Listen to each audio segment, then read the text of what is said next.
So as usual, what we do is that no, we will read the passage, we will make some notes, and then we discuss the points. Okay. So let's start actually. So who would like to start the reading?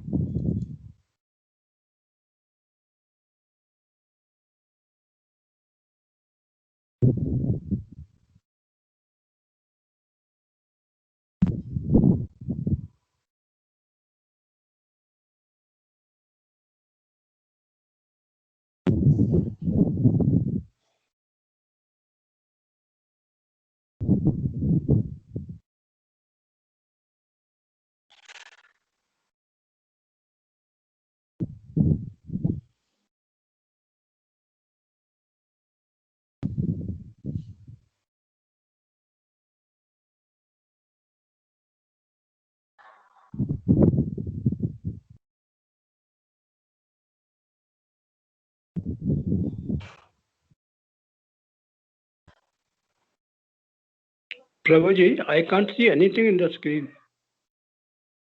You Now have you can shared the screen. now yeah, I had changed the screen. Now can you see? No, Prabhuji. Nothing is there. Are you using mobile? Yes, ma'am. Yes, Prabhuji. Yeah, I think mobile. I think it doesn't come sometimes the display. Oh. Anybody can see the screen?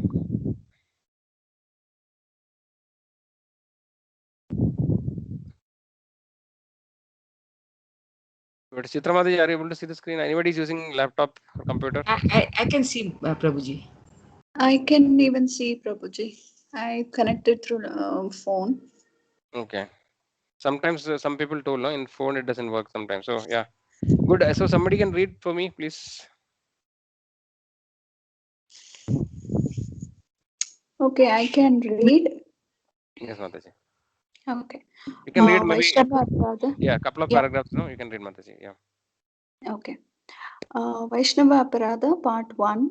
Causes for Vaishnava Aparadha. The question is how Vaishnava Aparadhas, offenses against devotees, can originate. There are several causes, for example, judging devotees by material standards, feeling envious of them, or finding faults with them. But the main cause is Asat Sangha, undesired association with the other persons, because in the association of materials we lose bhakti. Asat Sangha can be subdivided into two classes: portentous association with women, that is contrary to the Vedic tradition. This means to associate with the women other than one's wife outside of a Vedic marriage, just to satisfy one's senses or simply to desire sexual association. The same principle applies, of course, to women who have association with lusty men. Another undesirable habit is to keep company with husbands who are dominated by the strong sensual desires of their wives. With four kind of non-devotees: Mayavadis, who believe that the Lord and the living entity are temporary, and that the Lord's transcendental deity form is material, and who think that in the end all is one. Hypocrites, who pretend to be devotees in order to make a living. People who just hanker after sense enjoyment and have an envious, quarrelsome character, and atheists, atheists who do not believe in any form of God. These two types of Asat Sangha are the cause of criticizing devotees. One should even avoid the association of those who criticize devotees for not wanting to keep company of non-devotees. But what about devotees living outside of a temple community? Don't they keep almost exclusively the company of non-devotees? The scriptures are practical, not fanatical. They discuss three ways of association: to give association, to take association, and to have social dealings. If one happens to be in a situation where he cannot give association, that is, talk about Krishna conscious subjects, he can externally behave normally according to social customs and inwardly keeps one's spiritual vision. However, one should avoid to take association, that is, to allow to become influenced by non-devotee values, etc. Our appreciation for the devotees will decrease by undesirable association, asatsanga, so that sometimes or other we may commit offenses. And these offenses can completely destroy our bhakti. Let us therefore seriously endeavor to avoid criticizing others. To do so, we have to learn to become tolerant and also to grant everybody what we claim for ourselves, namely to be accepted as we are.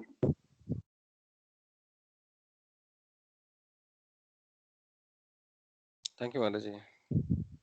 Hare So, Krishna. thank you, Mataji. So this is taken from Nectarian Ocean of the Holy Name. So basically, it's a book about chanting the holy names. So who can, it talks about different techniques, how to improve our chanting, right? So that and talking about what is the importance of holy name, etc. So that is the source of this text actually we read today. Okay, so we can now make notes. Devotees, I would request everybody to make some notes, and we discuss those notes later actually. So understand this topic in more detail. Okay, so okay, I'll again go through. I can again share the screen. So somebody's already taken note. It's good. Otherwise, no, you can just we'll read one more time and then we'll take notes. Is that fine?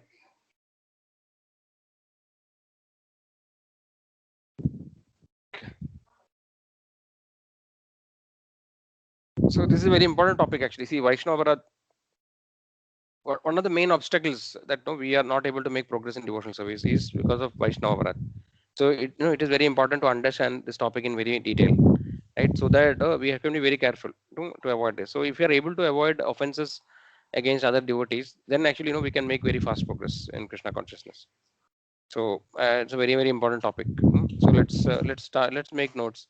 It can be you can make notes, or if you have questions, that also is fine. We can note down and then we'll discuss those questions.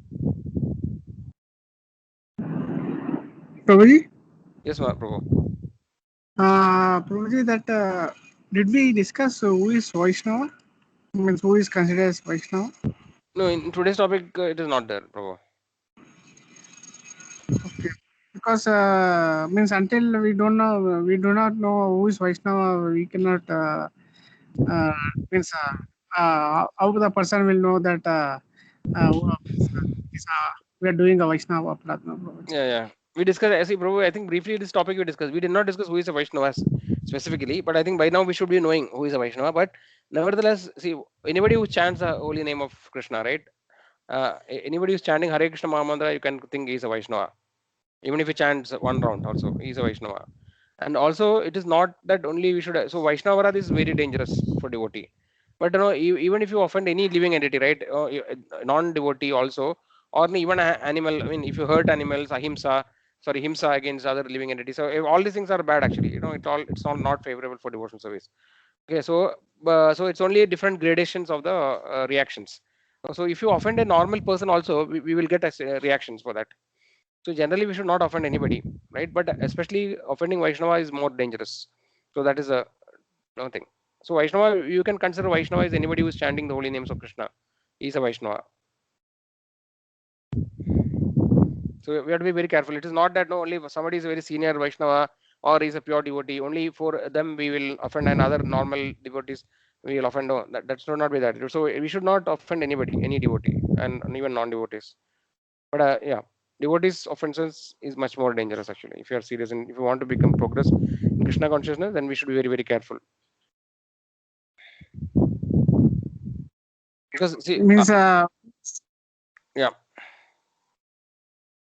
Means who is not chanting also is devotee of the Lord, no Prabhuji. Then we can also consider Vaishnava. Yeah, if you can decide and see generally no, that's for externally, like normally devotees. So that's the topic. No, today we are discussing about asat sangha. So as much as possible we should associate devotees with devotees. So in the devotee community, we have to be more careful. That's what it means. And in our community we will identify Vaishnava devotee by chanting. So outside our Vaishnava devotee community there can be people who are devotees, who are trying to follow some things. So but it's very difficult for us to decide them, because see, if somebody is not gone to any college, right, for such a person it's difficult to decide. So let's say somebody claims that I'm a doctor. I know he has not gone to medical college or had not done any formal training.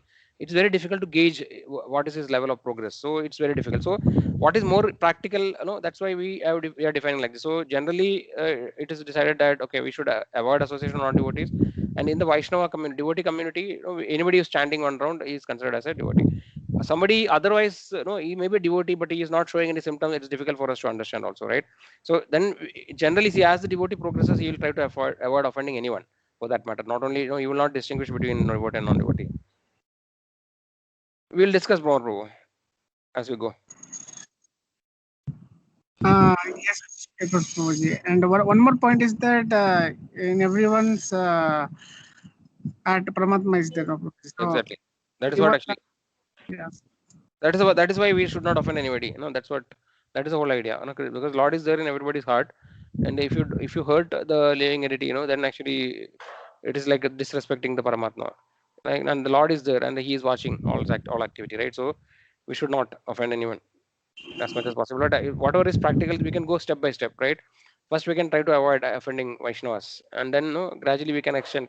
And when we become more and more pure, then automatically we will not offend anyone. That stage will come later. Yes, Prabhuji. Hare Krishna. Hare Krishna. Prabhuji, Yes, there Prabhu. was one Mayavadi, different, but three points were given for Mayavadi. Hmm. What were the 3 points? I cannot see the screen. So Yeah. Mayavadi, so with 4 kind of non-devotees it is mentioned. Okay, so what are the 4 kind of non-devotees? One is Mayavadis.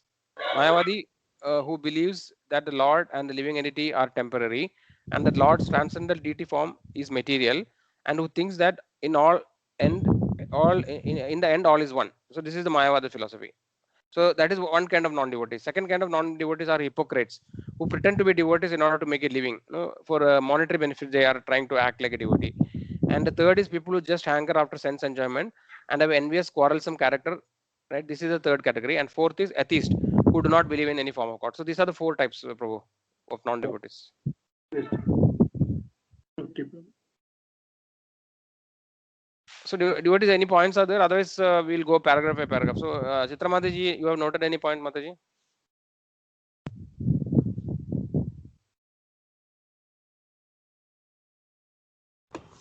Yes, Prabhuji. Just now, which you mentioned, 4 types, and before that, there are several. It's said that there are several causes to do Vaishnava Aprada. That is, the first one is judging everyone by material standards. That is. Okay, several causes. One is judging everyone by material standards, then being jealous of them, and 3 is finding fault with them.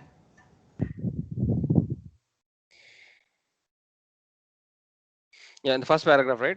Yes. Okay. So we will do one thing. We'll go paragraph by paragraph. Okay, so that will be easy, I think. Today, the question is how Vaishnava brothers can originate. There are several causes. For example, judging devotees by material standards, feeling envious of them, or finding fault with them. These are the 2 things which I mentioned, right? But the main cause is asat sangha, undecided association with other person, because in the association of materialists we lose bhakti. Okay, so this is very, very important point actually, right? So what it say indirectly, what it means is that association with non-devotees is the root cause of many aparadhas. From that actually many aparadhas can originate. So when naturally when we associate with only devotees as much as possible, then our tendency to commit offenses is less. It will reduce actually naturally. But on the contrary, when we associate with materialistic people, then actually again we will fall into the material plane, right? And the spiritual. So when we associate with devotees, we try to rise. We'll come to the higher standard of spiritual platform. Okay, and when you associate with asat sangha, like materialistic people, then we'll fall to their standard actually. So and why it is externally in the beginning, it may be very difficult to understand why associating with non-devotees is a problem, right? So somebody can tell some example, like or give some analogy why generally, can somebody tell about association? What is the importance of association? Like from a spiritual perspective or a material perspective, and what can be the power of association? Can somebody tell about it? You can tell whatever your understanding is.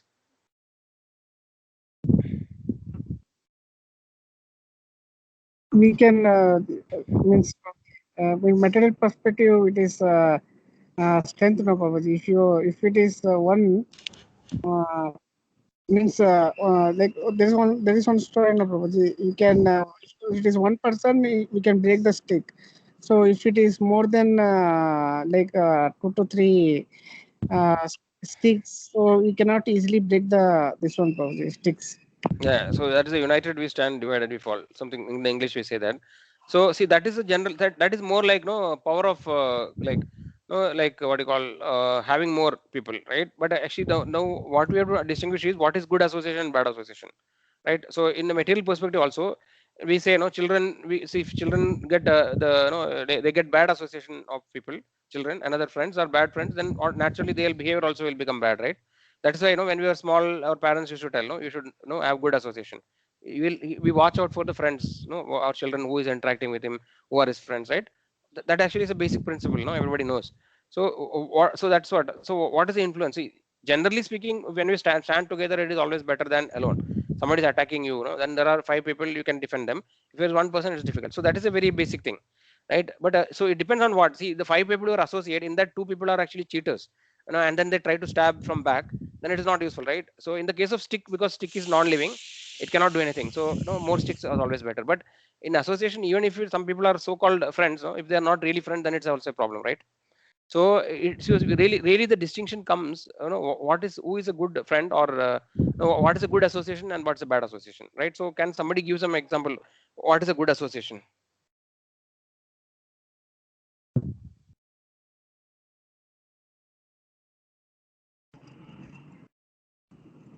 Prabhuji, it is something like we need to associate with the divine means divine quality and not associate with demonic quality. Like Lord has told in chapter 16 of Prabhuji, means who is divine and demon. Yes. So it is the one we are looking for demon means divine quality. Yes, that's true. See, what is the determinal factor? No, see, like what is that will decide whom we will associate.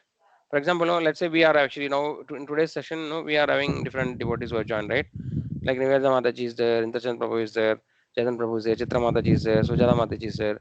So we are all different individual persons, right? But we are trying to understand about spiritual topics now.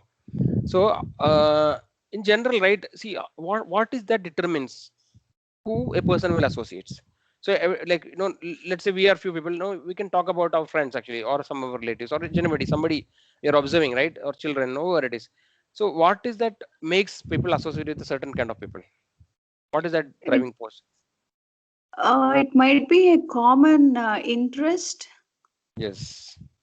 right? If our thinking or the attitude or a frequency matches with other person, definitely we try to associate with them very easily Yes. and quickly. Exactly. Yeah. That's a very nice point. Chitramataji, you were about to say something? Same thing, Prabhuji. Birds of a feather flock together. Now, if now suppose there's some person who is running after, a woman running after accumulating gold, jewelry at any cost, spending money on all these material things. That's not good association because it can rub on us. So it's better to be in association of someone who is spiritually inclined, someone who can give you a positive vibe, who can improve you, Right. not teach you something negative which takes you away from your spiritual path. All these are material things, but anyone who's a devotee, anyone who is spiritual, anyone is a good association. Prabhuji, make Yep. friends with them.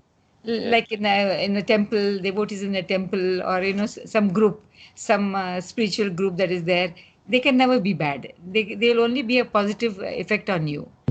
But Yes. if you go to some clubs and things like that, you will never get good association because their interest is something different. Their interest is enjoyment.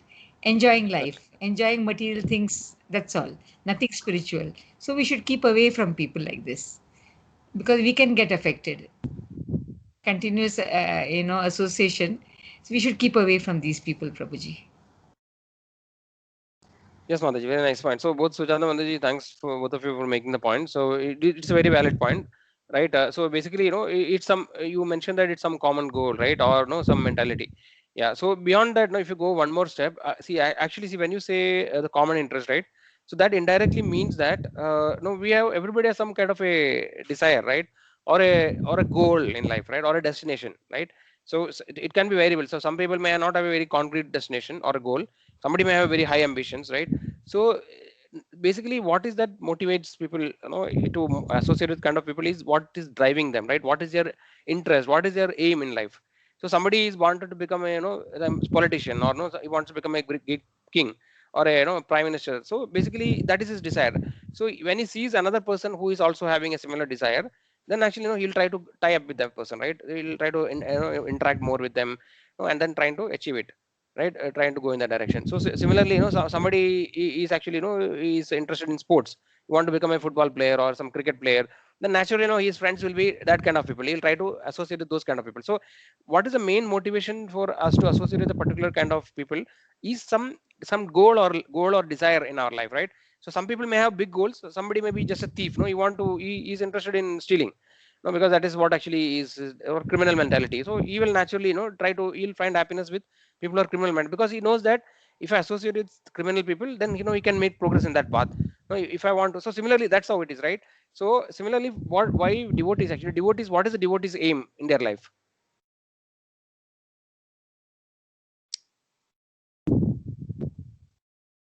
To go back to Godhead. Yes.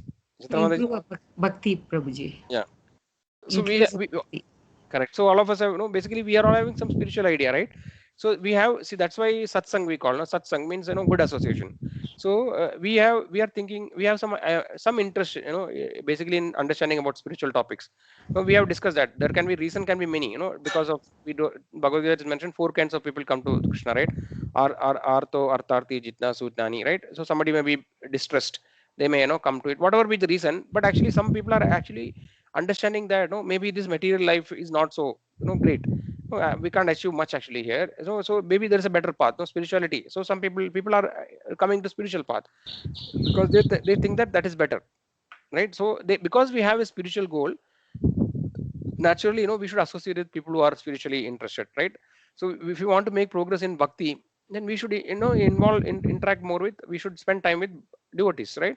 So that is a natural desire or the motivation that we associate with devotees. Okay, I think this is a very basic thing. I know all of us know about it, but actually we may not so much this is from material perspective also, this is true, right? So somebody wants to, different people who want to attain different goals, they will associate with such people. We call today networking, they call it, right? So we try to network with those kind of people, so that everybody is selfish, everybody has a desire to do something, they want to make progress in a particular direction. So they try to associate, try to make friends with such people, so that their desire can be achieved. So that is a reason we associate with different kind of people. So this is a basic funda, basic thing. Even from material perspective, it's very easy to understand. Okay, but one thing in the spiritual life, spiritual life, we know that it is very different from material life. There are, everything actually is very different in spiritual life, right? For example, first of all, the spiritual is that which is something to do with spirit. That is why it is called spiritual, right? Spirit and spiritual. So by nature, spirit is not visible, right? It cannot be perceived by any of our senses directly, right?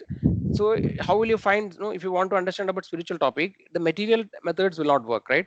So if you try to go to a college and study, like about philosophy or devotee bhakti, by intellectual endeavor, we cannot become a devotee. We may read something and we may understand something, but the Vedic knowledge is like a huge forest, or it's like a, huge ocean, right? And then it's very difficult to get lost in the forest, because it's so many different aspects are there. And so that's why one of the most important thing in devotional life is that that is why spiritual master is required, right? Without a spiritual master, we cannot make progress in spirituality, because this path is cannot be made progress by material endeavors or sensual, like by our senses, because all that we learn normally in the material world is through our 5 senses, right? They are called the 5 knowledge acquiring senses, or panchendriya. So through that we understand the material, the world that we perceive, and we can understand things. But spiritual completely is transcendental. Transcendental means that which cannot be perceived by the senses, right? So by definition this is a different path. So similarly spirituality, no, we may not appreciate the importance of Vaishnavas, right? Like why should we respect Vaishnavas? Why should not be envious of Vaishnavas? No, why should we not offend Vaishnavas? So these kind of things we may not fully understand in the beginning. We may think that it is not so important generally, right? Because we in the material world it's no big deal, right? Because everybody is trying to everybody is envious of every other person. Everybody is trying to backbite and somehow make progress at cost of others. This is the material world, right? They call material world is full of competition, right? So if you are honest, nobody is ready. Everybody is scared, afraid of becoming honest. Because if you are honest, then there are many people who are trying to cheat you immediately. So the material world is a different direction, but in spiritual world things are working in completely different way. Because to make progress in spiritual world, spiritual line path, we need no we have to depend on Krishna, for example, Supreme Lord. We have to depend, and because Krishna is not directly visible to us, right? Who is only visible in the material world is representatives. So the Lord's representatives are pure devotees, right, or Vaishnavas. Like for example, spiritual master, is representative of Krishna, and all the devotees, Vaishnavas, right, who are trying to make progress in the path, they are all dear to Krishna. They are always representatives, right? So they are actually our source of inspiration and knowledge for acquiring knowledge, right? And they are very dear to Krishna, right? The devotees who are trying to endeavoring to make progress in the spiritual path, they are very dear to Krishna. So if you offend such devotees, then the Lord actually also becomes offended. And naturally, if you are not able to please Krishna, then if he's displeased, then there is no chance of making progress in spiritual life, right? So that is the reason that this Vaishnava respect proper etiquette when you deal with Vaishnavas. That's a very, very important topic. Sadajar, it's called Vaishnava Sadajar, right? Prabhuji, Yes. Nivedita Mataji cannot speak, na? So Hmm. she's written some important, very interesting points in the chat, Prabhuji. So I she'll saw be it. writing through the chat only. Yeah, I saw Mataji. I saw it actually. It is Yes. here. So she has mentioned, no, that even in dog eaters, right, they can be purified by association with devotees. Yes, Aim of Prabhuji. life is to get Krishna prema. So yeah, I saw that.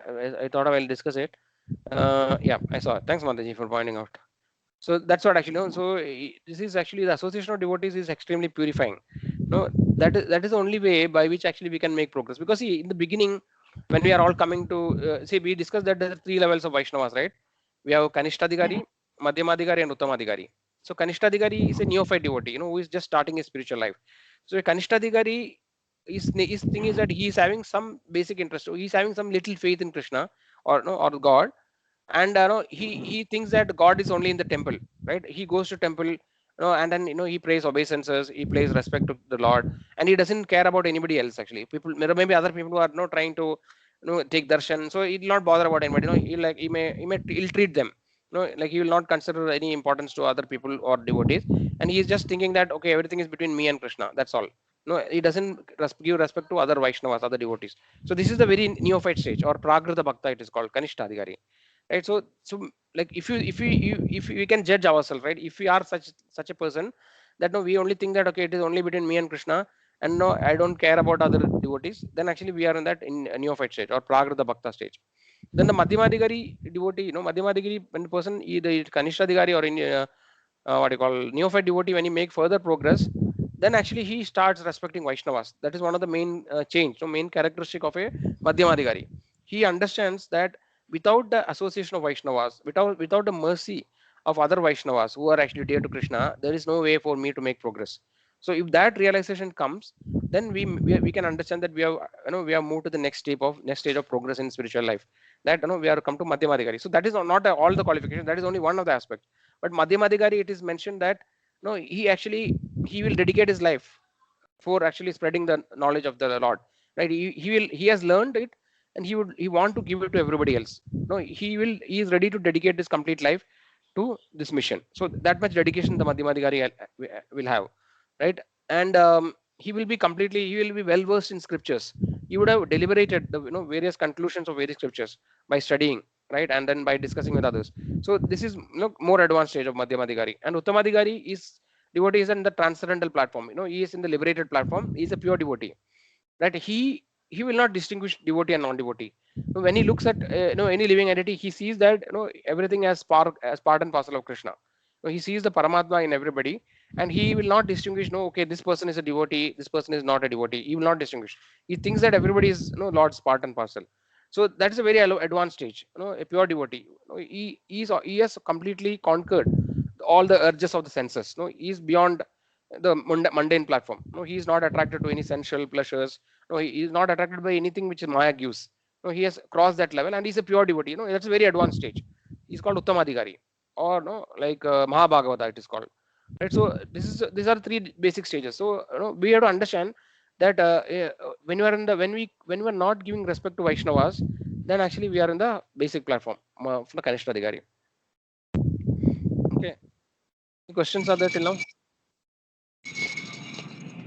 Prabhuji, means like basic question, what is the difference between friendship and association, Prabhuji?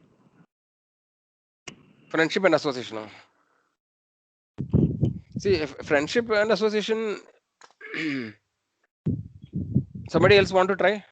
Help Jadan Prabhu.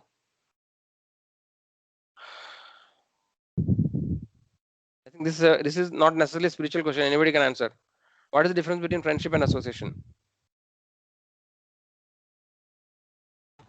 I think Prabhuji, friendship is personal. It is how you get along with people, how close you are, and you just talk all things that you want to share. And association is different, Prabhuji. When you keep in touch with people for a specific purpose, for any specific purpose, that is association, Prabhuji. I think friendship is more personal and close. Yeah. So it can be different ways actually. See, there is one major challenge, when we are using English and Sanskrit, right? So in Sanskrit there are different words. For example, in friendship itself there are different categories. Like there is something called Suhrat, then there is Snehida, and each of them has different meanings actually. Like there are different. I don't remember everything.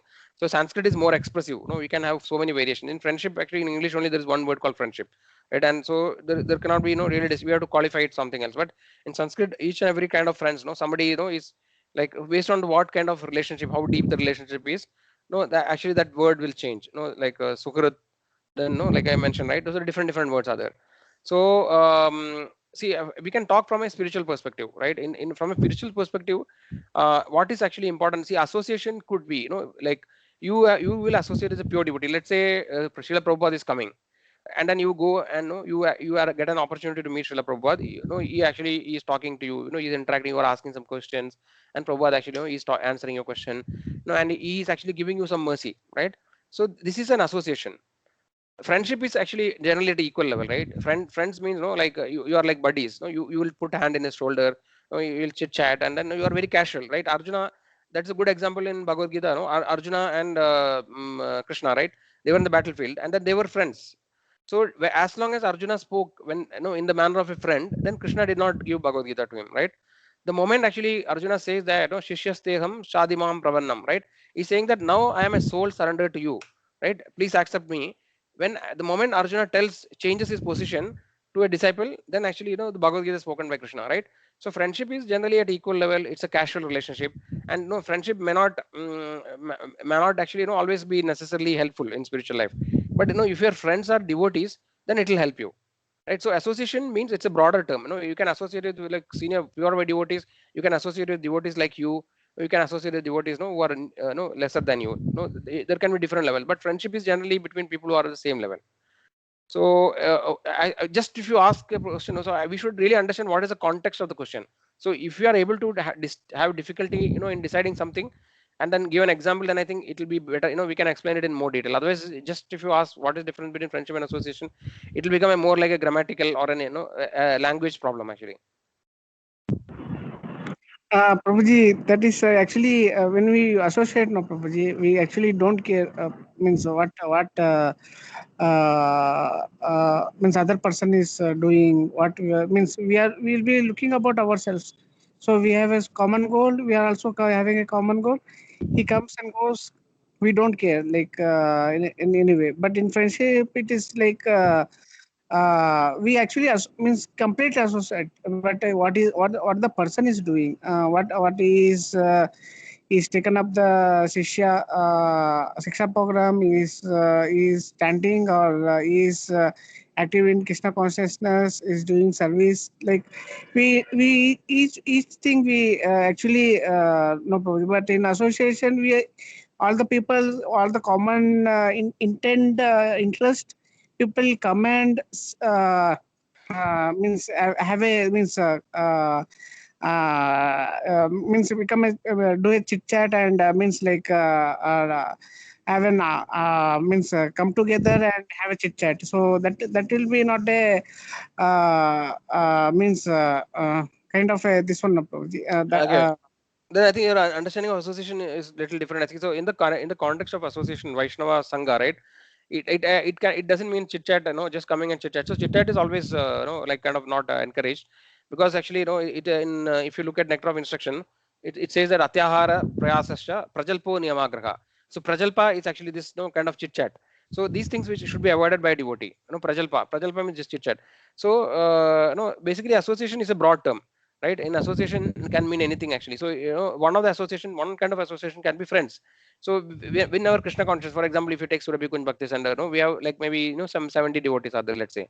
So in that actually, so we may have different level of relationship with different devotees. So all of this relationship, association is a very broader term, where whenever you get an opportunity to interact with the devotee, that is an association, right? You are associating with the devotee, and then it is always recommended that from an association perspective, it is always better that we should associate with devotees who are more better than us, who are more advanced than us, that so that we can actually learn something from them. So like we mentioned, right, pure devotees, senior devotees, they are all actually advanced, so we should associate. That is one kind of association. But at the same time, we should have association with similar our like kind of devotees also, so that we can see there are some devotees with which we can easily exchange our ideas, our thoughts. In Akram instruction, it is mentioned that what is it actually? Grannadi pratigrannadi. So basically, gukhya makyadi prachadi. So basically, somebody who we can reveal your heart. So he is a devotee, and you're you maybe in similar level with you, so that you can openly discuss what are the difficulties you're facing in Krishna consciousness. So we will have friends. So in association, we can have many of them can be your friends also, devotee friends, right? Some of the devotees are your friends. So this is actually, friendship is a very smaller term, and association is a broader term. So it is not that association means always a lot of people are congregating. So association is not congregation. So congregation means a lot of people coming together into a place. That is a congregation. They are congregating. But association doesn't mean that like it's always a huge group of people. Association can be one to one also, or it can be in a small group. So that is not the full understanding, correct, Prabhu? Chetan Prabhu. Yes, Prabhu. I got the answer, Prabhu. Yeah, within association you can have friends, devotees. So yeah, association is a broader term. Okay, let's look into little more detail. Any other questions, devotees? Otherwise, let's move on. Okay, let's go to the next paragraph. Okay, so we have to understand very, very important point. The Chaitanya Mahaprabhu, has explicitly told that asat sanga tyage ye Vaishnavachar. Okay, so what is the quality? Chaitanya Prabhu asked, what is the quality of a Vaishnava, right? Who is a Vaishnava? That is one thing. So we can also identify Vaishnava by their qualities, or in any category of person, right? Like whoever it is, we can understand by their qualities. So this sloka, let us see. Asat sanga tyaga. That I don't remember exactly the sloka. Yeah. Asat sanga tyaga, ye Vaishnavachara. So one of the characteristics of a Vaishnava is that he will avoid the company of asat sangis. Asat means actually the association which is not useful in spiritual life. Okay. A Vaishnava should always avoid association of ordinary people. Asat sanga tyaga, ye Vaishnavachara. Okay, this is what actually Chaitanya Mahaprabhu has given the advice. His advice. Okay. Let's just see what is more written.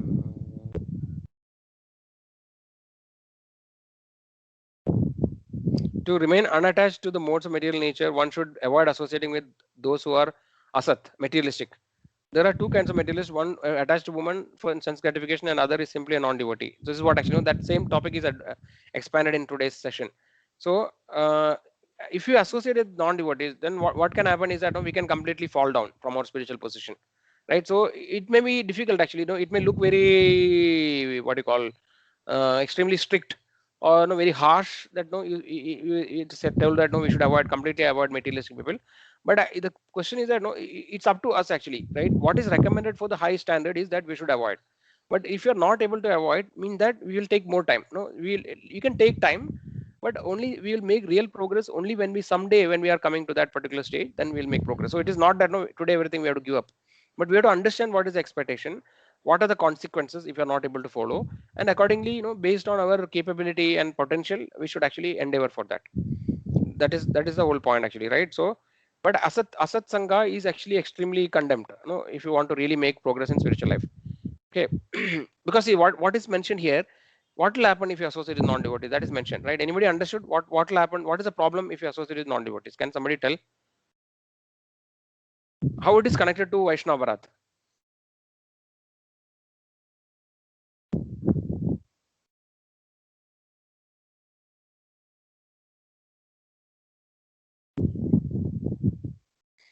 Am I audible, devotees? Yes, Prabhuji. Okay, can somebody tell like no, did you? I think in the text it is there. Whatever we read, no, that part is covered actually. So can somebody could catch that point? How this topic is relevant? No, we are talking about Vaishnava Bharat and why it is talking about association of non-devotees.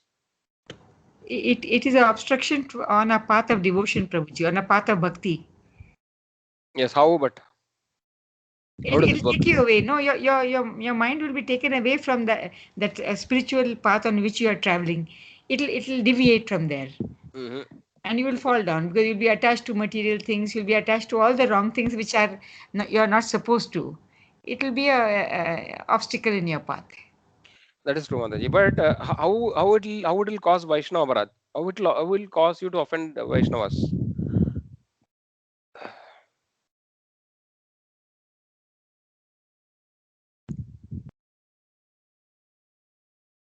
Anybody else? Any other person? Devotees can tell.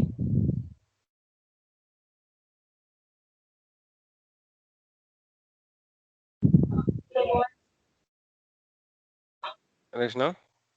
Satsanga people, they will always be of criticizing mind. Exactly. Exactly, Prabhu. Thanks. Yeah. Yes, Prabhu. Go ahead. No, that was the point I was making. The point that Yes. So it they is would mentioned be here. having that mentality of criticizing others. Exactly. So here mentioned, Chitra Mataji, you can see right this line which I selected. These two type of asat sangha are the cause of criticizing devotees. One should even avoid association of those who criticize. So when we start associating with non-devotees, now then this tendency to find fault will increase actually in us, because those people are always doing that. No, non-devotees will do this only all the time. Let's say you are a devotee. You are attending the program. You will go and tell to your friend who is not a devotee. You tell, okay, now I am attending Bhakti Usha. This is what is happening. Then that person will try to find some fault actually. He'll tell something. Oh, these people, ISKCON people, no, don't know about it actually. Like this is happening, no, that is happening, or no, these people are too much, they are fanatics. So they will keep on criticizing, right? And then when we hear that thing, one thing is that our mind will start having some doubt. That is one thing. And when we hear somebody criticizing a Vaishnava, right? Even hearing somebody criticizing Vaishnava is also an offense actually. So we should not. It is told that no, there are three things we should do when somebody is criticizing Vaishnava. Either you should kill that person. Okay, first thing. If you are not able to kill, you should pluck his tongue. Okay. If you are not able to do that, no, you should close your ears and run away from that place. So these are the three things actually which you should. So basically the point here is that even if you hear somebody criticizing a Vaishnava, that actually itself is a big offense, very grave offense. So we should not tolerate somebody criticizing Vaishnava. Either you should defeat him, or or you should, if you're not able to do anything, you should leave that place immediately. So the point is that when we associate with non-devotees, our tendency to find faults, criticize, actually that will increase. That is what actually is written here. So that is why we should avoid. Okay, but all these things, many of these things are very subtle. In a prima facie or in a superficial level, apparently we may not be able to understand how it is happening. But actually, practically, it has been proven that actually, many devotees who have gone through that, they will be able to vouch for it. So we should understand from other devotees' experience, rather than we also experimenting it and understand and take that lesson, and then we should minimize association of non people who are not devotees. Okay. Okay. So Fine. here, thanks, Prabhu. So the first point, yes, Prabhu. Means like this one. What about tolerance and if one is criticizing, we cannot means Vaishnava need to be tolerant, no, Prabhuji. So Prabhu, that's what everything. No, everything has to be in a context, Prabhu. See, we cannot take things independently. So tolerance is a quality of Vaishnava. You know, Samodamas tapa saucham, kshanti rarjava memacha, nanam vijnanam astikyam, brahma karma subhavacham. So in that actually tolerance is coming, right? Samodama, right? Samodamas tapa saucham. So tolerance is a quality of Brahmana and it's also quality of Vaishnava. So Vaishnava is a more advanced than a Brahmana. So Brahmana actually is some Brahma janadi is Brahmana. So one who is understand Brahman, that he is Brahmana. That is the first stage. But a Vaishnava, when a Brahmana becomes more pure and he dedicates his life to the service of the Lord, then actually he becomes a Vaishnava. So Vaishnava is above Brahmana, and for Brahmana itself, the tolerance is a quality. But actually, at the same time, we have to follow the scriptures, right? Guru, Sadhu, and Shastra. This is the principle for Vaishnava. So we have to follow the instructions of spiritual master Guru, then Sadhu, a devotee, pure devotee of the Lord, and Shastra, what is given in scriptures. So Chaitanya Mahaprabhu, as shown by his own example, and Chanaka Pandit is saying that, and then many other devotees have told that we can tolerate everything. No, somebody, a Vaishnava is such that if somebody offends you, let's say you offend me, then Vaishnava will tolerate it actually. You tell me very bad words, you scold me, you criticize me, I will not retaliate actually, if you are telling about me. But if you criticize about another Vaishnava to me, then I should not tolerate it. So if it is about me, I can tolerate. That is fine. I can tolerate it.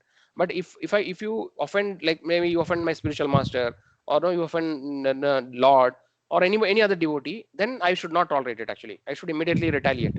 So this is the one case actually where it is. Shastra says that we should not tolerate, somebody offending a Vaishnava. You can tolerate somebody offends you, that is fine. But if somebody offends another devotee, another Vaishnava, then we should not tolerate it. If you are not able to, what you can do is that if you are not able to retaliate, you have to leave the place actually immediately. Go away from the place. You should not hear the criticism. That is what actually Shastra is recommending. So tolerance, everything has to be used in the right place, no. So we can't say like okay, I'm tolerant and I can go near a tiger and hug it. That actually we can't use it there, right? So we have to use the context and intelligence accordingly apply it. Is that okay? Prabhuji, yes, Prabhuji. One more thing that forgiveness is also there, no, Prabhuji. If someone says anything, so we'll move out the place and forgive them. That is the right. That's what. See, if somebody is offending a Vaishnava, then see, let's say somebody is telling something about another person to you, then that person has to tolerate, forgive. Actually, we can't forgive. No, we are not to forgive. So, like the example of Ambarish Maharaj story is, so when Durvasa, when he offended Ambarish Maharaj, even none of the demigods could offer to save him. Right? They told that we can't do anything. No, they can't forgive him. No, finally, he has to go back to Ambarish Maharaj. After Durvasa went to all the planetary system, he went to Lord Shiva, Brahma, Vishnu, everybody gave up. And then finally, he had to go back to Ambarish Maharaj and fall at his feet. So somebody offends the devotee, that only solution is that he has to fall at the feet of the devotee and beg for forgiveness. And if the devotee forgives, then actually not only his aparadha is forgiven. Then also sometimes it is difficult. Lord actually still may take offense. So Lord never tolerates offending devotees. So, but generally the process recommended is that if somebody offends another person, Vaishnava, then that person has to go to that Vaishnava and beg for forgiveness. We cannot forgive. We are not don't have any authority to forgive that person.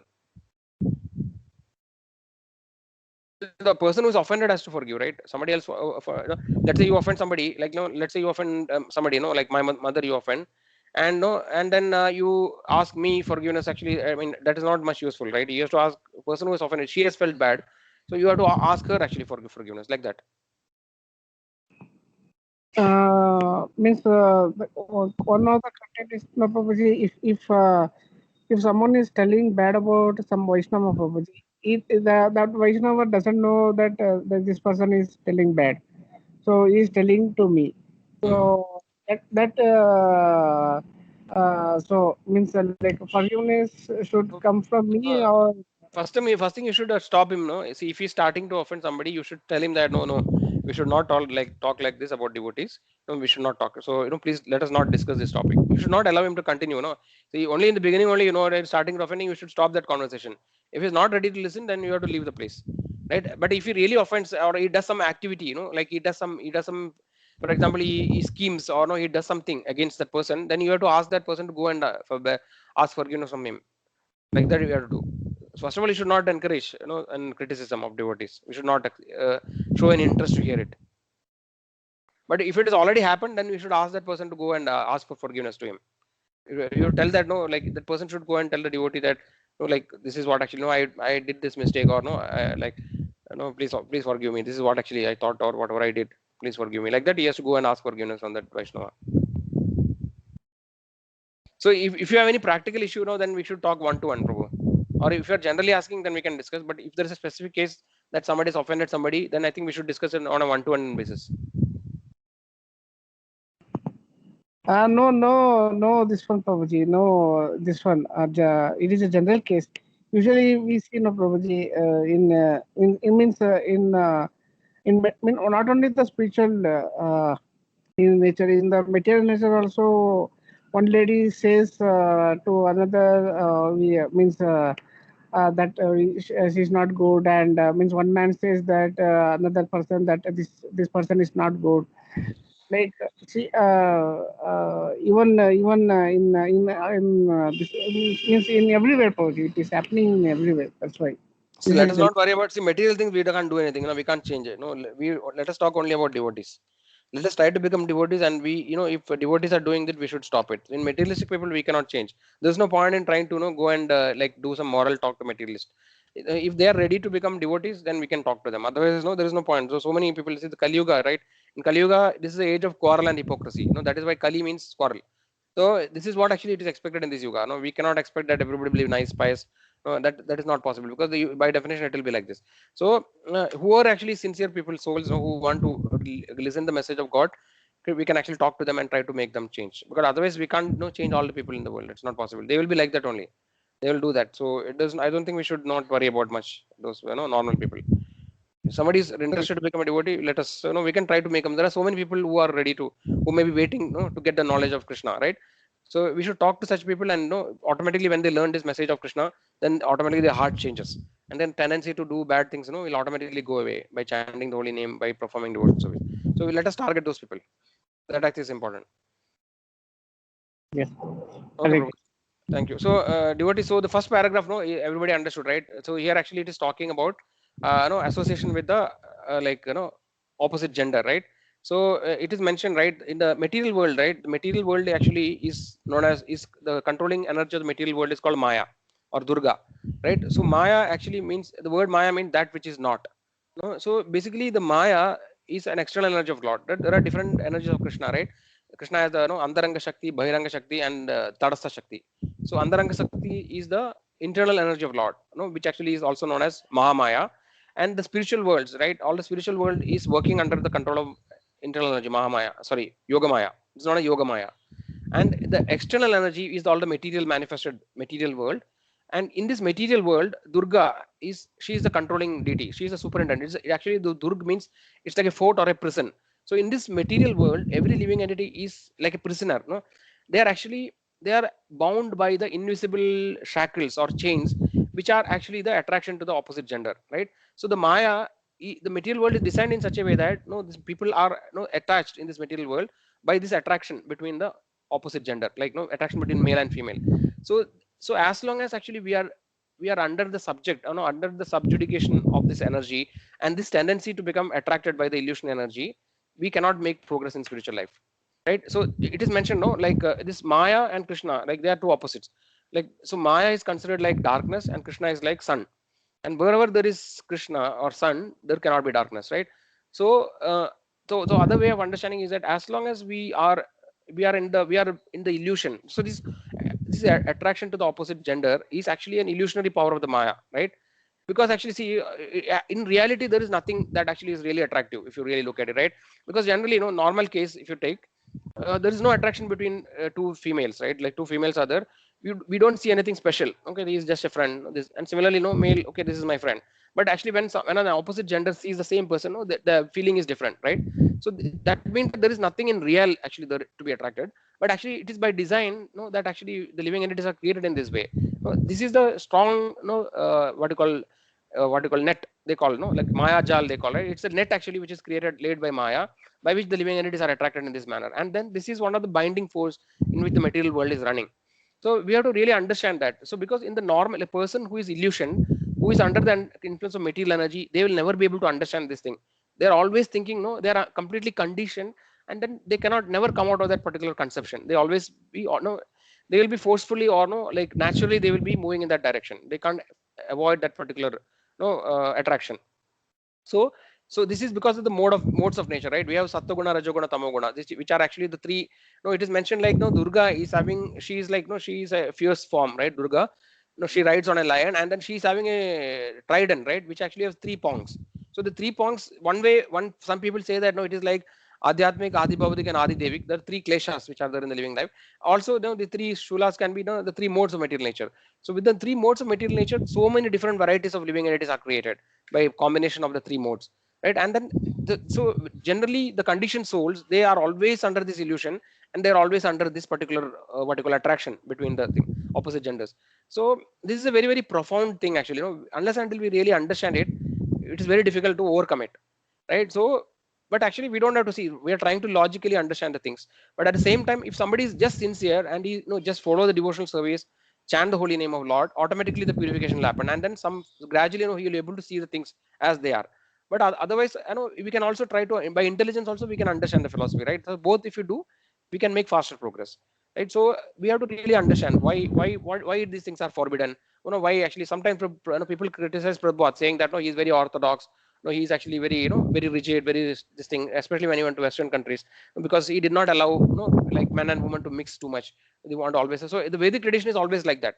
Prabhupada used to give the example, like it is like the fire and butter. Like when the fire and butter is kept together, naturally the butter will melt, right?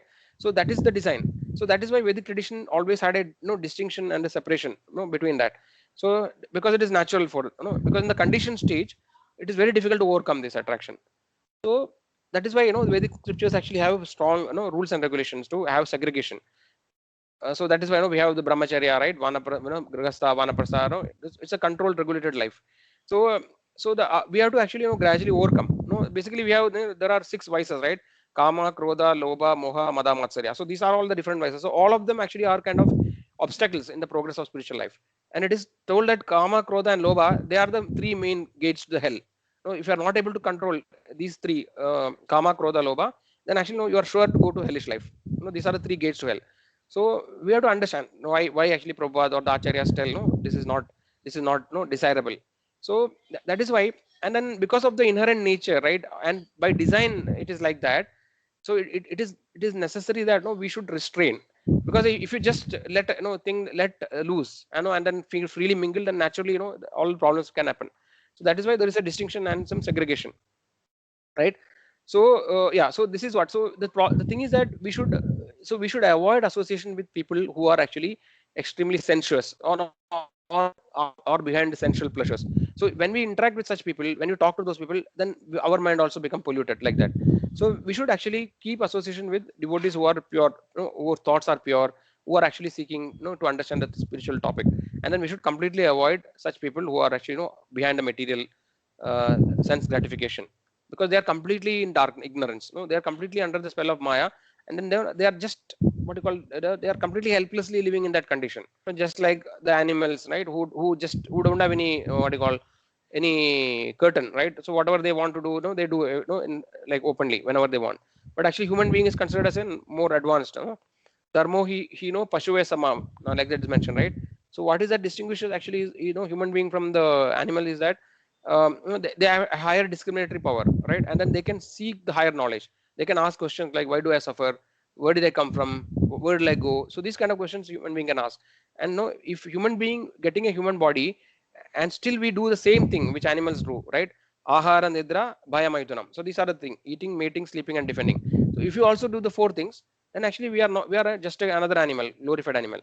So this point I think we have to really understand, right? And then we should really completely avoid. If you want to become serious in spiritual life, then we should know in one shot. If it is not possible, we have to step by step reduce the association with people who are extremely materially after behind material sense gratification. So that is a very, very important point actually. That's the first point which is given, right? So if you look at Nectar of Instruction also, no, Nectar of Instruction is a very important book actually, Upadeshamrita. So here actually, it is written by the, I think Sanatana Goswami, I think, or Rupa Goswami. Okay, let us go to the beginning.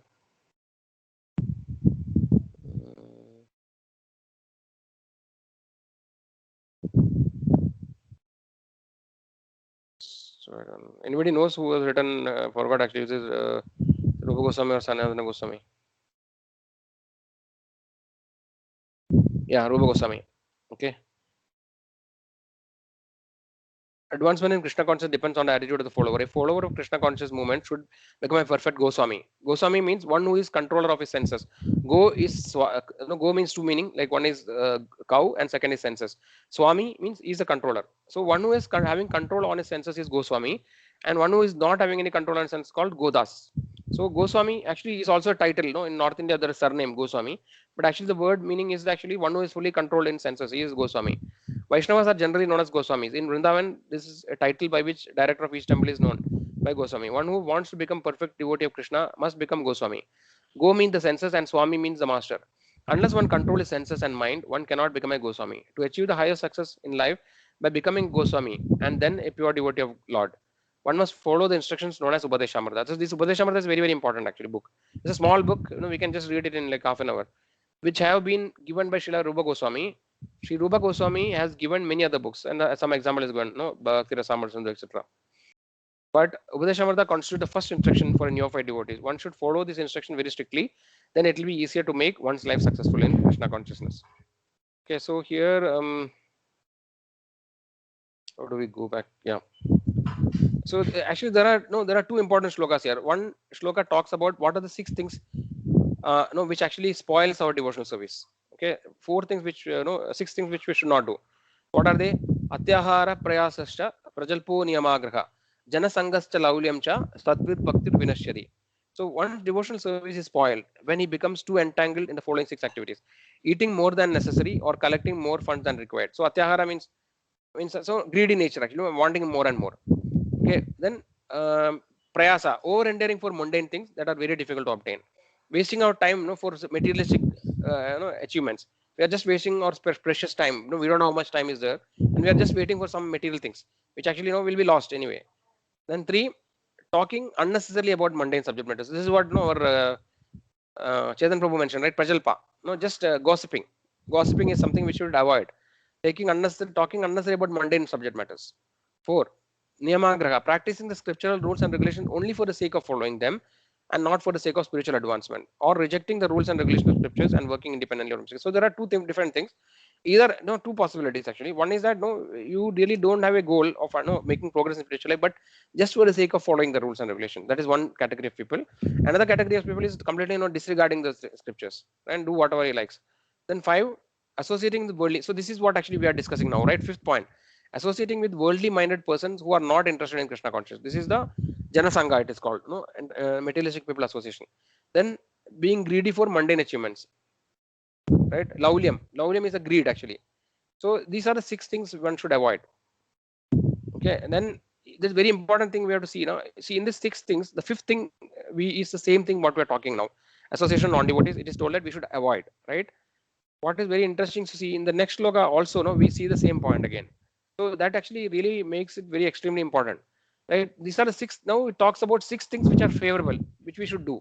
What it says: utsaha nishchayas dhairyat tattat karma pravartanat sangat tyagat sadovritte sadbir bhaktir prasiddhyati. So what it's saying, 6 things. There are 6 principles favorable. One is being enthusiastic, utsaha, right? Utsaha is very important actually, enthusiasm. Otherwise we cannot go very far. Then utsaha nishchaya, endeavoring with confidence.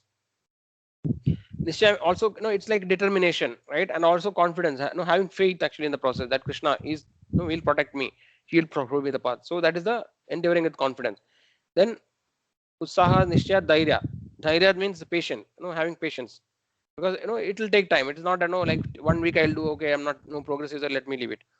Then acting according to regulatory principles such as Shravanam Kirtanam. This is the 4th one. And 5th one again, it is repeating the same point, abandoning association of devotees. Okay, so non-devotees, right? abandoning association non-dualities and following footsteps of previous acharya. So this is actually in the positive thing and negative thing. In positive thing, it is given as negative, and a negative thing it is given directly. So in both places it is mentioned. This association of non-devotees is very, very something which is extremely we should avoid. So if you are really serious in Krishna consciousness, then gradually we should minimize the association with non-devotees and increase our association with devotees. That is very, very fundamental basic principle, which is very essential. So any questions until now?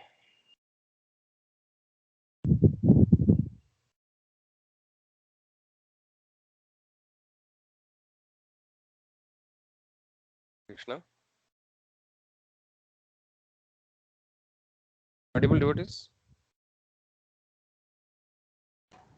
Audible, Prabhuji. Okay. So any question devotees? Anybody has any? Everything is clear till now?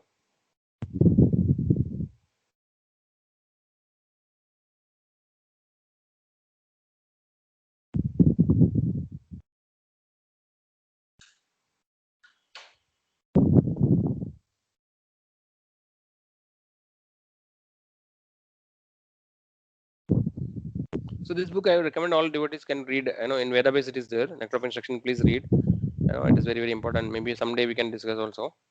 But I think most of the things I think Prabhupada has explained very detailed. No, it should be easy to understand. So Janasangha it is mentioned. Janasangha, let us read. Janasangha refers to association with persons not interested in Krishna consciousness. One should strictly avoid such association. Sri Narottama Das Thakura has therefore advised us to live only in association of Krishna conscious devotees. Bhakta Sanavasya. One should always engage in service of the Lord in the association of Lord's devotees.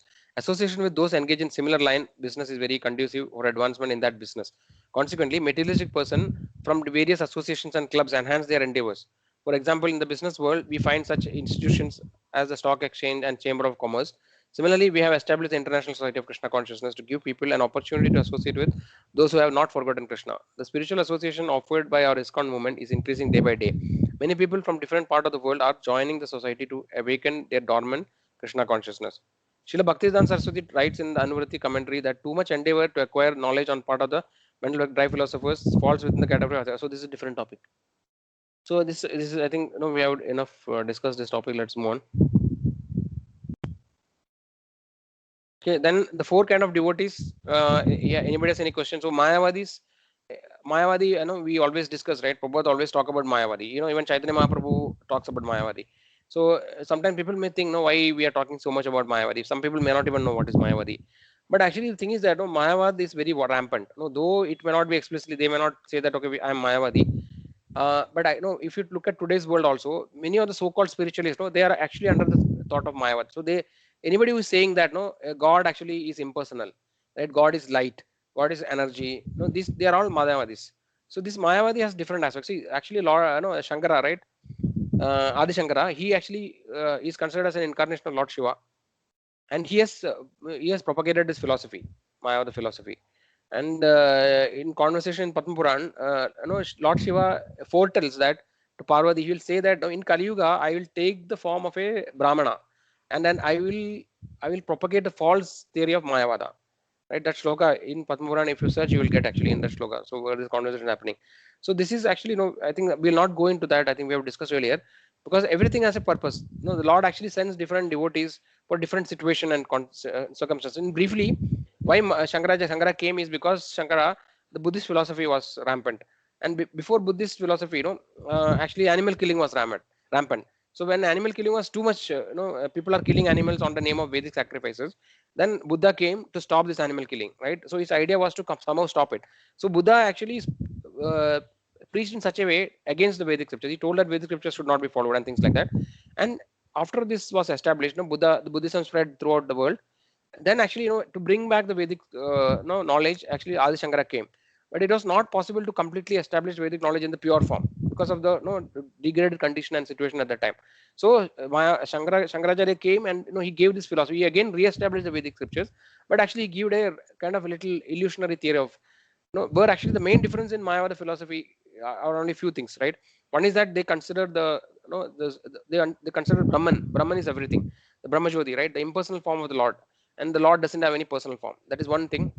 Second thing is that they say that there is no difference between Jivatma and Paramatma, or the individual jivas and the Supreme Lord, they are actually same in all the ways. There is no difference, right? This is wrong actually, because we understand that the living entities are very minute and the Supreme Lord is infinite, right? Anu and Vibhu.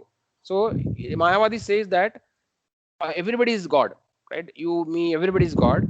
And now we are under the influence of Maya. That is why we forget that we are God. And when the influence of Maya is removed, we again become God. So something like this is their idea. But this is a completely false theory. And Chaitanya Mahaprabhu was extremely cautioned all his devotees, because anybody who listens to Maya, the philosophy, their spiritual life is completely spoiled. They will fall down from the path, because it is actually completely misleading philosophy. So I think we should not get into too much actually, but the point is that we should avoid actually. We should not think, okay, this is very nice to hear. Maybe people, especially people who are very intellectually oriented or philosophically oriented, they like to hear Mayavada philosophy, because it talks everything in a very very what you call, a lot of word jugglery is there, and then everything look very intellectually appealing. That way it's a word jugglery, but nothing is very concrete. Everything is kind of what you call illusionary kind of thing. They will tell everything in a form, what you call, everything is kind of a they will say everything is figurative. For example, Krishna came and spoke Bhagavad Gita in this way. He'll tell, Krishna is only a representation. He is not the real Krishna. So all different kinds of, they will try to cover that real knowledge. So we should be careful when we talk to, somebody may appear like a devotee externally, but if we have to understand, once they start talking, we'll understand what actually they're telling. So if they're talking about Mayavada, actually we should not associate with those people, because I know it can be completely, it is like spiritual suicide can happen. Somebody want to tell something? Prabhuji, this means Islam also is worshipping the impersonal Prabhuji, Brahman. Yes. So they are also Mayavadis. But actually they don't think, they don't consider the jiva and like the individual person and the supreme as equal. They don't consider like that. They consider the individual jiva as very subordinate, and supreme is different. It's not exactly Mayavada. So only one aspect, the impersonal aspect, is there. So actually then in Mayavada, impersonalist school itself, there are so many different branches and thoughts. Thought actually, especially they are called Mayavadi because they say that Supreme Lord also can come under Maya. That is why they are called Mayavadis. If somebody thinks that like everybody is God, and then we are temporarily forgotten God and we also become God, then actually that is Mayavada. So this Mayavada, Islam actually came recently. Mayavada, this philosophy is very old comparatively to Islam. Okay, means that truth We can is try to, yeah, truth is covered by the ignorance.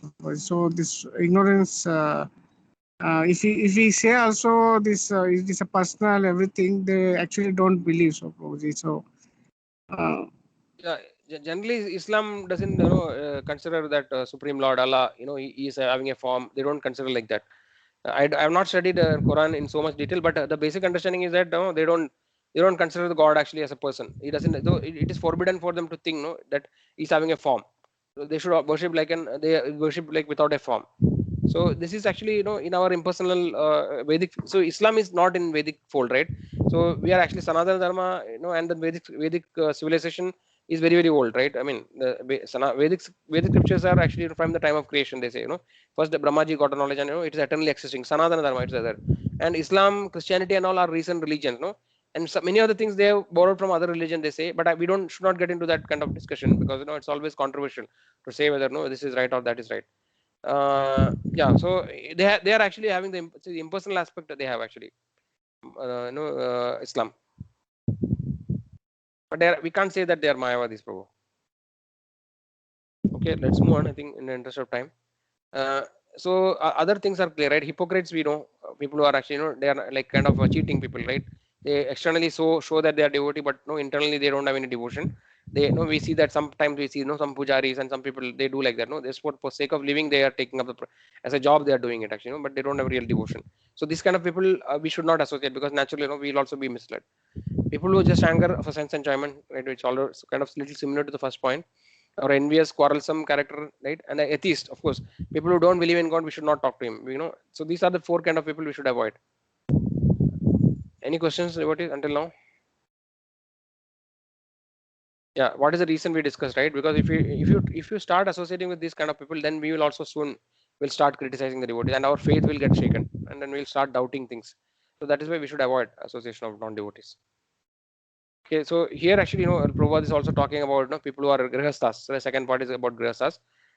People who are living outside the temple community. Don't they keep almost exclusive community? So like as a grihastha, if you are a brahmachari or a sannyasi, right, for you it is very more easier to avoid association of non-devotees, because they are already in that particular ashrama, right? So they don't generally mingle with the normal materialistic people. But actually for people who are grihasthas like all of us, it is very difficult for us to avoid association, because we are working somewhere. Every day to day life, we have to deal with so many people, right? And our relatives are there. So what can we do in such a situation? That is a question. So anybody has a suggestion? How should how should grihasthas actually follow these principles? Somebody can say from practical. All of us have some practical experience, right? I would like to hear, because ideally I should not be talking all the time, but I know every time it ends up like I talking. Tell me, devotees.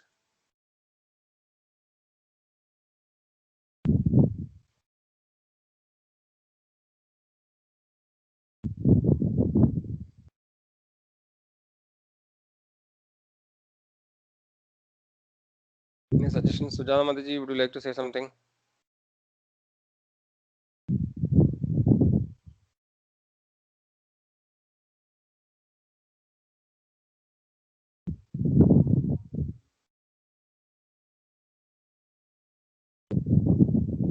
Okay, anybody can tell.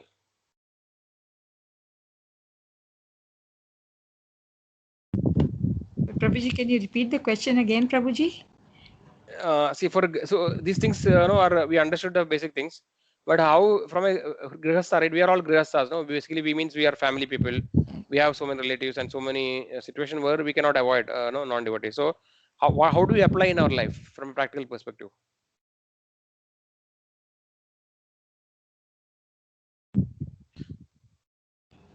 Prabhuji, with them we'll deal normally, Prabhuji, as long as we don't, disrespect anyone.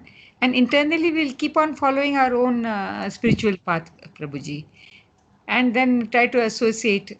But people who are not devotees, just normal, Prabhuji. As long as we don't slander anyone, gossip, or do any backbiting, normal behavior, Prabhuji. That's all we can do. And besides, on our own, internally, we can continue on a path of devotion. Yes, Mataji. It's very easier said than done, this, so it depends. So it depends on our situation. No, some people may have a situation, favorable environment in their family. For example, like not many people are interfering in their life, right? So let's say somebody is living and we are free to practice. It's easy to do. But sometimes, like somebody may be having a bigger family, joint family may be there, or or because of our work, right? When we go to office, like we can't avoid. Like sometimes it's very difficult. So if you try to be completely aloof from everybody, then people may take you in a different way, right? They may. So there are many challenges. Some different people face in their day-to-day life. So yeah, so there are some suggestions which are given here. Now we can read it. So they discuss. There are three aspects we have to understand. One is to give association, to take association, and to have social dealings. Okay, so these are three categories of type of activities. Actually, we will do with non-devotees. Okay, so if one happens to be in a situation where he cannot give association, that is to talk about Krishna conscious subjects, he can externally behave normally according to social customs and inwardly keeps our special. So this is what Chitra Mataji told. Exactly the same point, right? So we are going to a situation, we are interacting with people who are not favorable to hear about Krishna's topics. Then actually we can just behave like an ordinary person. No, don't need to preach. Just be like a normal person. We are going to office. We'll behave like a normal person. Interact and do activities. But internally we are actually having the thought. We are always thinking about Krishna or spiritual topics, right? So this is the first thing. Okay, so what is recommended is to give association. So first is to give association means, for that we should be very strong in spiritual. We should have a strong sadhana. We should have a strong conviction ourselves, right? In that case, we can give association to others. What it means is that we are able to influence others, by our behavior, our words, to take up Krishna consciousness. So this is giving association. Other people are benefiting from our association, and we are able to give them something positive, about spiritual topic, not about anything else. So if that is possible, then we should give association. So we should give association to those people. So they are gaining association, and we are giving them association. So basically, they are gaining something. We are able to give something to them, some spiritual knowledge, and they are ready to listen. They are sincere. we can keep giving the knowledge to them, and then they can become devotees. So this is the first thing we can do. Then to take association, here it is mentioned now. It is actually, you should take association means we should only take association. It is not mentioned here what I'm telling, but the implied meaning is that take association means like we should be on the other side. Like whatever he told in the first step, right? I am giving association to somebody, and that person is benefiting spiritual knowledge. He is getting association. So in the second point, we should be on the other side. In the sense, we are taking association of somebody who is more senior to us, more higher, devotees practicing at a higher level. So we can learn a lot of things. We can get his mercy. So that is taking association, right? But we should not take association from non-devotees. That is the most important point. What is mentioned here? If you are with little casual, we think, oh, what is a big deal? This person I know for so much time. It's okay. I can spend some time. Every 1 week, like every week I'll spend maybe 1 hour with him. That's all. And then we are little casual, and then that person is like one of the category above. And then that will actually be very dangerous or detrimental for our spiritual progress. Without knowing, our consciousness will get affected. Actually, we will get spoiled, and then we may be retracted from the path of spiritual progress. So we should only take association from pure devotees, actually, right? Other devotees, but never take association of non-devotees. Try to minimize the association of non-devotees. So gradually, as our conviction increases, we should gradually minimize, reduce. Maybe in the beginning we are not able to do, but we should reduce the time we are spending. Slowly we should reduce the association with non-devotees. Social dealings is like also similar to what Chitra Mataji mentioned, right? So in the normal course of activities, we may go for different things. We may have to attend marriages, or we may attend different functions. So there actually we may just if it is required, because of our formalities and obligations to participate in such things, we just go and participate for the minimum time required, not spending time with gossiping too much. Just spend the necessary time and then come back. So that is what actually. So what is the danger of association of non-devotees? Our appreciation of devotees will decrease by undesirable asasanga. So that sometime or other we may commit offenses, and these offenses can completely destroy our bhakti. Let us therefore seriously endeavor to avoid criticizing others. To do so, we have to learn to become tolerant and also grant everybody what we claim for ourselves, namely to be accepted as we are. Okay, so it's all it is all like the devotional practice is also like it's a step-by-step process, right? So we should try to do whatever we can do at the given point of time, but always understand what is the expectation. That we understand the expectation, and always remember that, and then do whatever actually I can do today. Today I am in this particular situation. I can only do this much. But then that's fine actually. Let's do that much. But always try to improve and keep endeavoring and improving. Try to do more and more. That's all the point actually. Every point may not be possible for every devotee to take up in the beginning, right? It may take time to come to that level. So but actually we should not what you call oversee the importance of those things. We should really understand and always remember it, so that gradually we can understand, okay, this is my goal, I want to go today, I'm doing this, but gradually I will come to that stage. So something like that we should plan. Okay, with that actually we come to the end of the today's topic. If anybody has any questions, we can discuss, otherwise we can move on to the next part.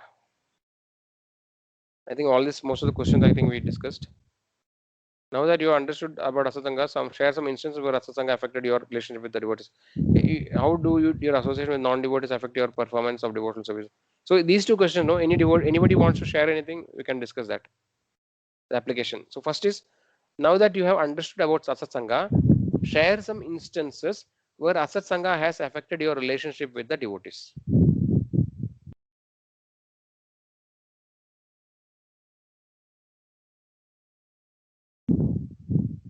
Anybody has anything to share here?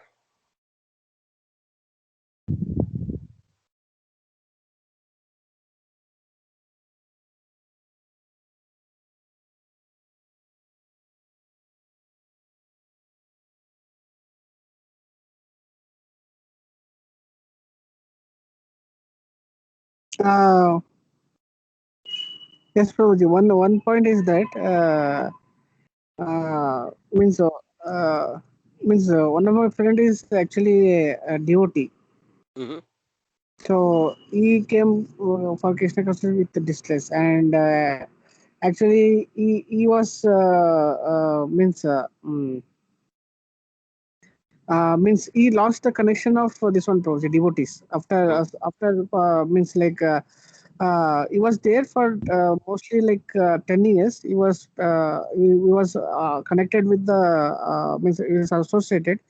Then he lost connection with the devotees, association with the devotees. So Prabhuji, what happened that when he lost the connections, he actually theoretically he knows that the concept, everything, Prabhuji. But when we want to talk, when we want to praise the Lord or want to do services, Prabhuji. So it is something like he totally involved in the material activities, Prabhuji. He keep on saying that I need to do material activities. I will give the preference to the material activities. So means first preference will be the material activity. So it becomes like it means keep on degrading the oneself, probably like slowly is keep on degrading from the service of the Lord, and it means slowly is means losing the faith, probably. So this point is probably like if there is an association, probably that I means my belief is that, probably means my opinion is that if this association continues, it might means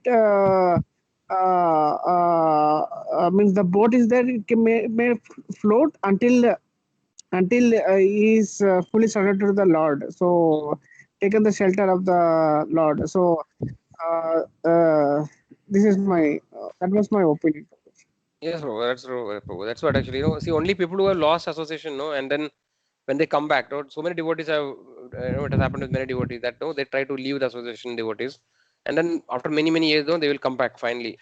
And then at that time, we hear from them, we'll really understand what is the value of association, right? Because when we have something, we take it for granted, and then we don't really understand the importance. So many of the things which are valuable, right? We'll only understand the importance when we lose it. So yeah, that's very, very important, valid point, Prabhu. So we should try to help such devotees, whatever possible.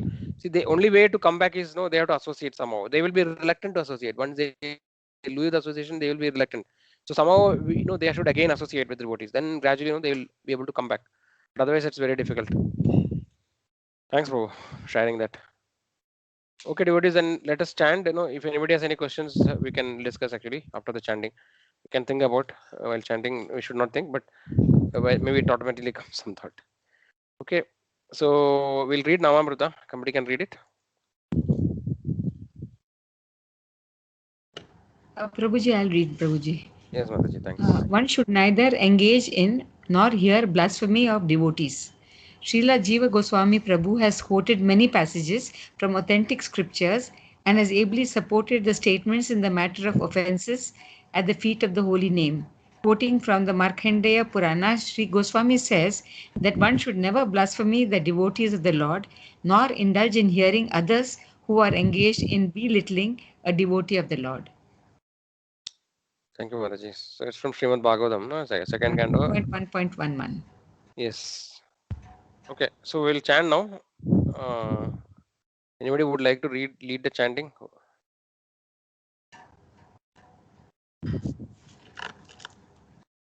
Okay, I'll chant then. You can follow. I'll chant. Jai Shri Krishna Chaitanya. Jai Shri Krishna Chaitanya. Prabhu Nityananda. Prabhu Nityananda. Shri Advaita Gadadhara. Shri Advaita Gadadhara.